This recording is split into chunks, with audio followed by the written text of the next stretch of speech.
Police ধীরে ধীরে মানবিক হতে পারছে।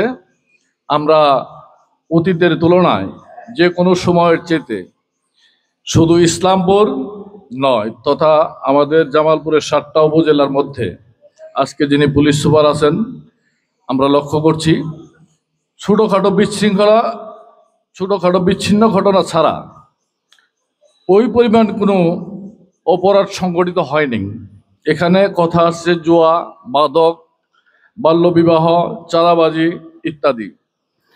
আমরা বাংলাদেশ জাতীয়তাবাদী দল বিএনপি আমরা সবসময় আইনের প্রতি শ্রদ্ধাশীল। আমরা প্রশাসনকে যথারীতি সহযোগিতা করে আসছি এবং ভবিষ্যতেও করব। তো আমার কথা হচ্ছে আমাদের এলাকা যেহেতু একটু নদী ভাঙ্গন এলাকা, আর সেখানে ক্রাইমটা হওয়ার সম্ভাবনাও একটু বেশি এবং অতীতে যা ছিল তার তুলনায় বর্তমানে অনেকাংশে আমাদের বর্তমান যে ইসলামপুর থানার যিনি ওসি জনাব সাইফুল্লাহ সাহেব ওনার হস্তক্ষেপে উনি যেভাবে কাজ করে যাচ্ছেন আমার মনে হয় যতটুকু বাকি আছে এটা আমরা মনে হয় যে ওভারকাম করতে পারবো বলেই আমি আশা করি। এবং পুলিশ আগের যে আচার আচরণ ছিল আমরা বর্তমানে যেটা লক্ষ্য করছি, আমরা বিভিন্ন সময় বিভিন্ন প্রয়োজনে আমরা ওসি সাহেব সহ এবং আমাদের যে পুলিশ স্টাফ ইসলামপুরে যারা আছেন তাদের কাছে আমরা বিভিন্ন সময় যাই বিভিন্ন পরামর্শের জন্য, বিভিন্ন সমস্যার কথা তাদের কাছে আমরা বলি, উত্থাপন করি। তারা যথারীতি চেষ্টা করেন। এতে করে আমি মনে করি যে তারা মানবিক হতে পারছে বা বাকিটুকু হয়তো হয়ে যাবে। এখন আমাদেরকে তথ্য দিতে হবে। আমরা যদি তথ্য গোপন করে রাখি তারা হয়তো সেটা পাবে না। আমার ছেলে মদ খায়, আমার ছেলে গাঁজা খায়, আমার ছেলে ইয়াবা খায়, যদি আমি না তথ্য দিই, আমি না বলি, আমি যদি প্রতিরোধ না করি, শুধু প্রশাসনের অপেক্ষায় যদি থাকি তাহলে হয়তো আমরা এখান থেকে বের হতে পারবো না। তো আমরা যারা গার্ডিয়ান প্রথমত তাদেরকে নিজে দায়িত্ব নিতে হবে।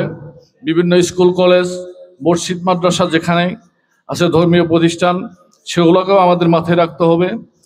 আর বিশেষ করে এখন যেহেতু ইন্টারনেটের যুগ আমরা দেখতে পাচ্ছি যে এমনিও কিছু অকারেজ হচ্ছে, ইন্টারনেটেও টুকিটাকি অকারেজ হচ্ছে। এইখানে আরও একটু নজরদারি বাড়াইলে আমার মনে হয় একটু ভালো হবে। এই জন্যেই আমাদের এই সাইডে আমি যতটুকু জানি এখনো টুকিটাকি সমস্যা রয়েছে, যেগুলা আমাদের ওসি সাহেবকেও আমরা ইতিপূর্বে একবার আমি বলেছিলাম, হয়তো ওনার খেলা আছে কিনা জানি না, তারপরে উনি চেষ্টাও করছেন। মোটামুটি একটা সিস্টেম অলরেডি চলে আসছে, হয়তো বাকিটাও হয়ে যাবে।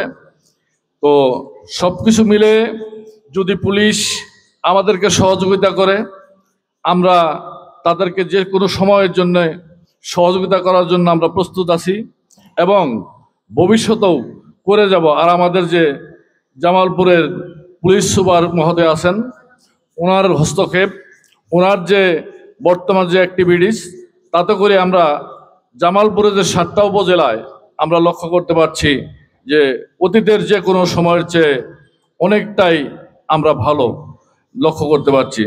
তো এই কথা বলেই আজকে এখানে বিভিন্ন রাজনৈতিক দলের সিনিয়র নেতৃবৃন্দ আছেন, পুলিশের ঊর্ধ্বতম কর্মকর্তা আছেন, তাদেরকে সবাইকে ধন্যবাদ জানিয়ে আমার সংক্ষিপ্ত কথা আমি এখানেই শেষ করছি। আসসালামু আলাইকুম রহমতুল্লাহি ওয়া বারাকাতুহু। ধন্যবাদ। অনুষ্ঠানের এ পর্যায়ে সংক্ষিপ্ত